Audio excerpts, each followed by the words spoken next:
अगर आपने अभी तक सभी पार्ट नहीं देखे हैं तो आपको मेरे YouTube चैनल पर सारे पार्ट मिल जाएंगे। पहले जाकर उन्हें जरूर देखिए, फिर इस पार्ट को आगे देखें ताकि आपको पूरी कहानी अच्छे से समझ आए। नारुतो ने अब अपनी कुछ हद तक सामान्य अकादमी की जिंदगी शुरू की। वह एक नियमित बच्चे की तरह अपनी हर कक्षा में जा रहा था। हालांकि वह जल्द से जल्द ग्रेजुएट होना चाहता था, लेकिन मिनाटो उसे ऐसा करने नहीं देना चाहता था। मिनाटो को लगा कि नारुतो छात्रों के लिए एक बाधा होगा और अगर वह नियंत्रण से बाहर हो गया तो शायद एक खतरा भी हो सकता है। वह उन्हें, शिक्षकों को और यहाँ तक कि काउंसिल को भी मनोवैज्ञानिक और शारीरिक रूप से चोट पहुँचा सकता था। परिषद ने फैसला किया कि नारुतो को गांव में रखना भी बहुत खतरनाक होगा। हालांकि यह अजीब था क्योंकि उन्हें नारुतो से कोई द्वेषपूर्ण इरादा या कुछ भी महसूस नहीं हो रहा था। वास्तव में उन्हें नारुतो से कुछ भी महसूस नहीं हुआ, चक्र की हल्की सी भी मात्रा भी नहीं। वैसे भी नारुतो का कोई दोस्त नहीं है और उसके परिवार ने भी उससे बातचीत नहीं की है, खासकर उसकी बड़ी बहन मिटो जो उस पर भरोसा नहीं करती और उसे नापसंद करती है। मिटो को यह पता क्यों नहीं है कि उसका कोई भाई बहन है या था। इसका कारण यह है कि इस बारे में बात करना मना है। यह एक निषिद्ध विषय है जिस पर किसी को भी बात नहीं करनी चाहिए। इसे हिडन लीफ की एक त्रासदी चौथे होकागे की विफलता के रूप में देखा जाता है। मिनाटो के बारे में भी बात नहीं की जानी चाहिए, खासकर मिटो या मिनाटो की उपस्थिति में नहीं। हालांकि इस तरह के भेदभाव के बावजूद नारुतो अपने टेल बीस्ट और खुद के साथ जंगल में ट्रेनिंग जारी रखता है। नारुतो एक अच्छा छात्र था, हालांकि वह कभी भी कक्षा को बाधित नहीं करता था। वह एक शिनोबी के रूप में भी होशियार और शक्तिशाली है।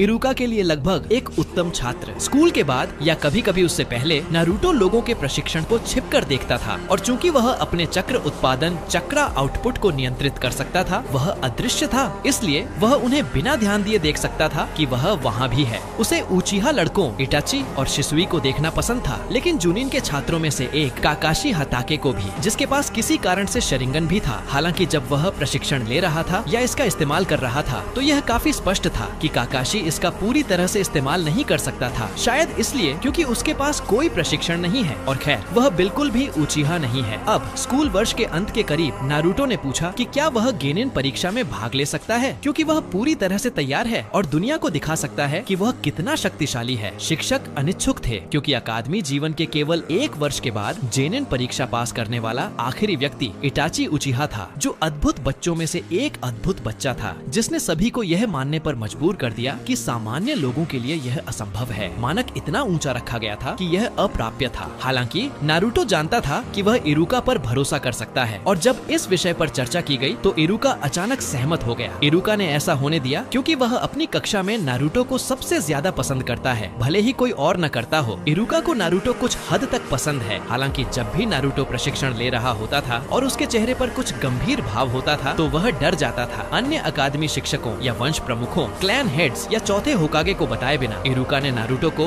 गेनिन परीक्षा में भाग लेने दिया, लेकिन केवल तभी जब वह इसके बारे में चुप रहे और इरुका के इस एहसान और दयालुता के बारे में किसी को न बताए, क्योंकि इरुका एक शिक्षक और शिनोबी के रूप में अपनी नौकरी और सम्मान खो सकता था। तो किसी को भी पता चले बिना नारुतो बाकी सभी सहपाठियों के बीच में घुस गया और सामान्य रूप से परीक्षा दी, ठीक वैसे ही जैसे वे देते। नारुतो ने हर परीक्षा में परफेक्ट स्कोर्स के साथ पास किया, लेकिन किसी को नहीं पता था कि वह नारुतो है, क्योंकि वह अपना असली नाम नहीं बता सका। इसलिए उसने खुद को कुरामा कहा और अपने बाल छिपा लिए, क्योंकि यह उसकी पहचानने योग्य विशेषताओं में से एक थी जिसे कोई भी पहचान सकता था। कुरामा नाम इसलिए आया क्योंकि वह गेनिन परीक्षा देने का सुझाव देने वाला पहला व्यक्ति था, इससे पहले कि उसे तकनीकी रूप से अनुमति दी जाती, क्योंकि अकादमी नारुतो के लिए बहुत आसान थी और ईमानदारी से कहें तो समय की बर्बादी थी। परीक्षा समाप्त होने के लगभग एक सप्ताह बाद परिणाम हॉलवे में एक बोर्ड पर दिखाए गए कि वे एक दूसरे के बीच कैसे रैंक करते हैं। नारुतो अब खुद को कुरामा नाम से एक अज्ञात छात्र के रूप में देखता है जिसने सामान्य रूप से परीक्षा दी थी। हॉलवे में बोर्ड के शीर्ष पर एक उत्तम छात्र के रूप में जिसने उत्तम अंकों के साथ गेनिन परीक्षा पास की। वह पहले से कहीं ज्यादा खुश होकर अपनी नियमित कक्षा में गया और इरुका को देखकर मुस्कुराया। जब उनकी आंखें मिली तो उसे एक संकेत दिया, मैंने वादा निभाया, और अनकहे शब्द हवा में तैर गए जब तक कि इरुका ने ध्यान नहीं दिया और समझा। आज कक्षा में पहले से कहीं ज्यादा शोर था। हर कोई चर्चा कर रहा था कि रहस्यमय कुरामा कौन हो सकता है। इस बीच नारुतो अपने पूंछ वाले जानवरों से बात कर रहा था और उन्हें बधाई दे रहा था, जो जानते थे कि नारुतो यह आसानी से कर सकता है, लेकिन फिर भी बहुत गर्वित और सहायक थे। लेसन के बाद इरुका ने नारुतो को गेनिन बनने के सभी विवरण बताए, जैसे कि अगले दिन अपने सेंसे से मिलने के लिए कहाँ जाना है और अपना हेड बैंड कहाँ से लेना है, क्योंकि उसे कुछ भी नहीं बताया गया था, क्योंकि कोई नहीं जानता था कि कुरामा नाम से परीक्षा देने वाला नारुतो ही था। था। नारुतो को सबसे आखिरी में अपना हेडबैंड मिला और अगले दिन वह उस कक्षा की ओर गया जहाँ प्रत्येक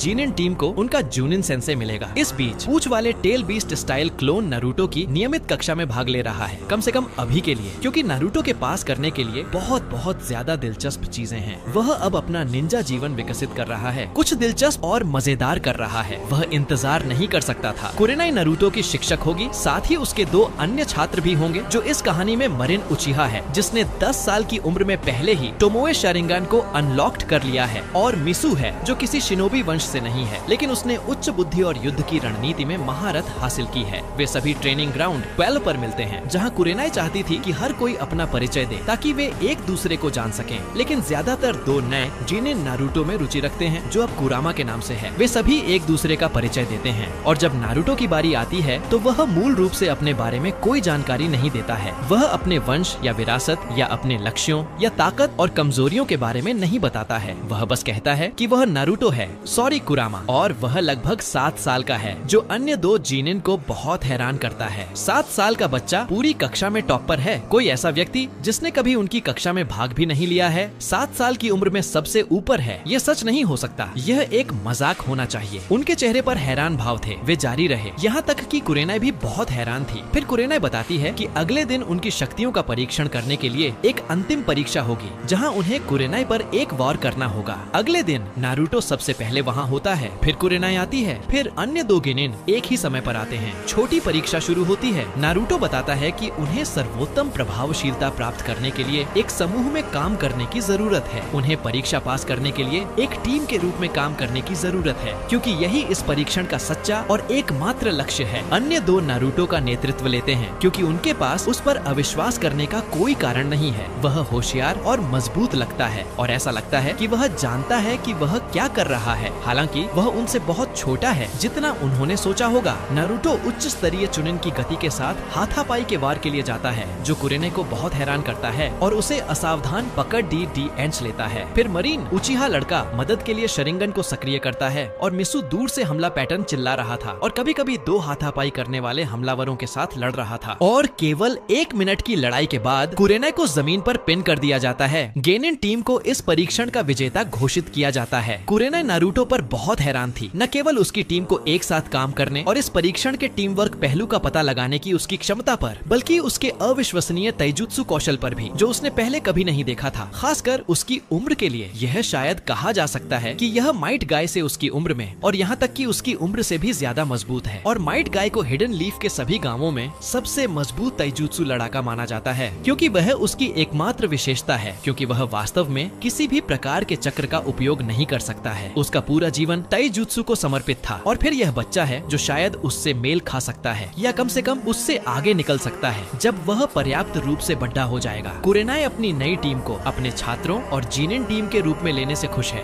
वे कई डी रैंक मिशन को उतनी तेजी से पूरा करते हैं जितनी तेजी से उनके जैसी कोई अन्य नई टीम कभी नहीं कर सकती थी। टीम वर्क, गति और सटीकता के माध्यम से केवल 1 सप्ताह और 100 डी रैंक मिशन के बाद वे उच्च कठिनाई वाले मिशन का अनुरोध करते हैं, जिसे बिना 2 बार सोचे स्वीकार कर लिया जाता है। मिनाटो और कुरेनाई दोनों बहुत प्रभावित हैं और उस टीम के कौशल को और भी ज्यादा निखारना चाहते हैं, क्योंकि वह टीम पूरी लीफ की सबसे मजबूत टीम बन सकती है। खासकर नारुतो, जो मूल रूप से टीम का कप्तान लीडर है। नारुतो की टीम, जिसे टीम 6 कहा जाता है, पास के एक छोटे से गांव में डाकुओं से लड़ने के लिए जाएगी, जो उनका पहला सी रैंक मिशन होगा। लगभग 10 किलोमीटर या 6 मील दूर थोड़ी देर चलने के बाद उम्मीद से कहीं ज्यादा डाकू होंगे और वे उन्हें घेरना शुरू कर देंगे। झाड़ियों और पास के जंगल से बाहर निकलेंगे। और अब टीम 6 भी एक घेरा बनाने का फैसला करती है, लेकिन वे बाहर की ओर मुंह किए हुए हैं ताकि हर कोई एक दूसरे का साथ दे सके। इस बिंदु पर नारुतो हमला करता है और 2 डाकुओं को हराने के बाद गठन छोड़ देता है और हर एक डाकू की ओर दौड़ता है, एक एक करके सबको नॉकआउट कर देता है। और कोनोहा की टीम 6 को उनके चारों ओर कई बेहोश शरीरों के साथ विजयी छोड़ देता है। पूरी टीम नारुतो के कौशल पर चकित है। वह लगभग एक युवा येलो फ्लैश जैसा है। अगर वह इसी दर से जारी रहता है तो वह अगला होकागे बन सकता है। अपने मिशन से वापस आने और अपनी लड़ाइयों के निष्कर्षों और परिणामों की रिपोर्ट करने के बाद मिनाटो को इस बिंदु पर बहुत संदेह हुआ कि कुरामा वास्तव में कौन है, क्योंकि उन्होंने उसे अकादमी में शामिल होने से पहले या यहाँ तक कि अकादमी में शामिल हुए बिना जीनिन परीक्षा में लगभग कहीं से भी प्रकट होने से पहले गांव में या कहीं भी नहीं देखा था। मिनाटो ने एक गहरा विश्लेषण किया और कुरामा से आमने सामने मिला ताकि पता लगाया जा सके कि यह कुरामा चरित्र चक्र वास्तव में कौन है और वह इतना शक्तिशाली कैसे है और क्यों। नारुतो को होकागे के कार्यालय में बुलाया जाता है और हिरुzen और मिनाटो वहाँ बैठे हैं। अब नारुतो से सवाल पूछना शुरू कर रहे हैं। पहले कुछ सवाल सामान्य हैं, जैसे उसकी उम्र कितनी है, उसका नाम क्या है, बुनियादी सवाल जो वे वास्तव में पहले से ही जानते थे। लेकिन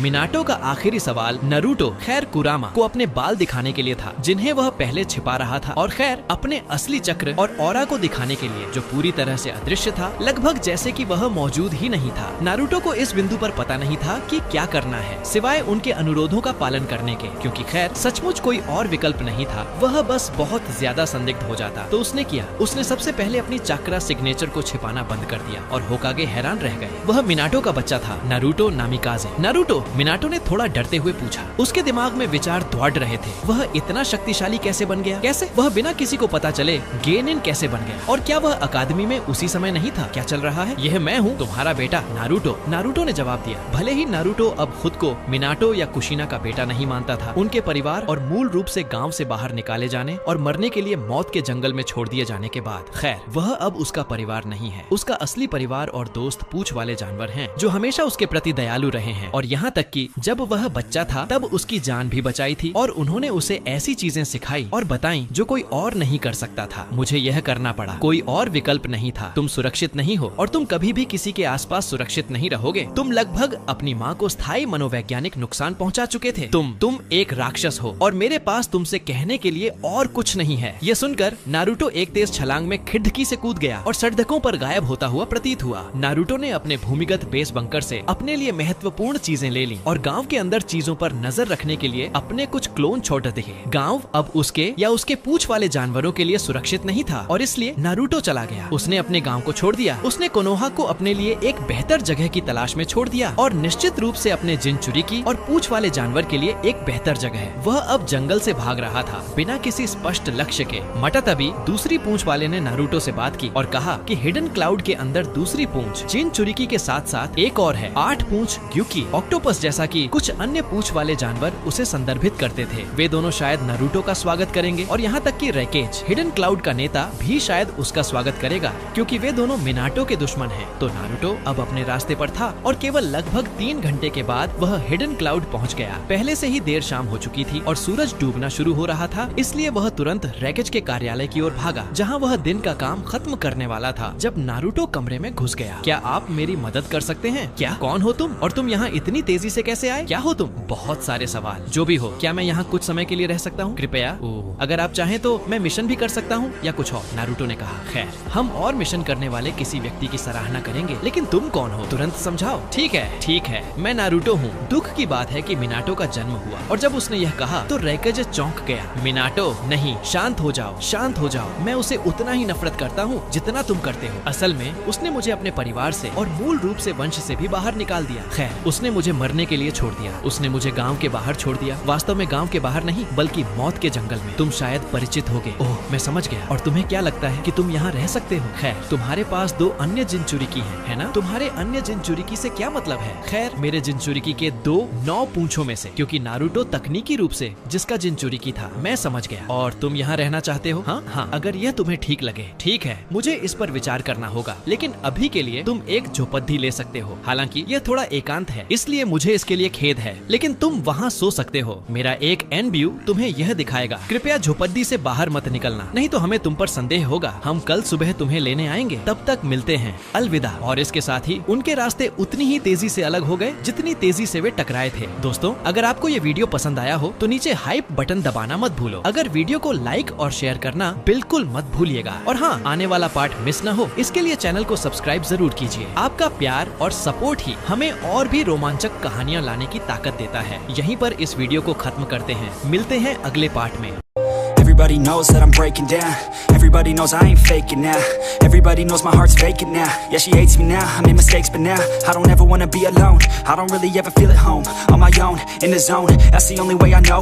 Feeling low, about to blow back up. Here I won't ever let the doubt creep in. Gotta pop a couple more aspirin. I don't think I'll ever let you in. Easier to break it off best friends. I don't really understand myself. I don't really understand, need help. I don't wanna be left on the shelf. Couldn't even hear me if I yelled. It's so cold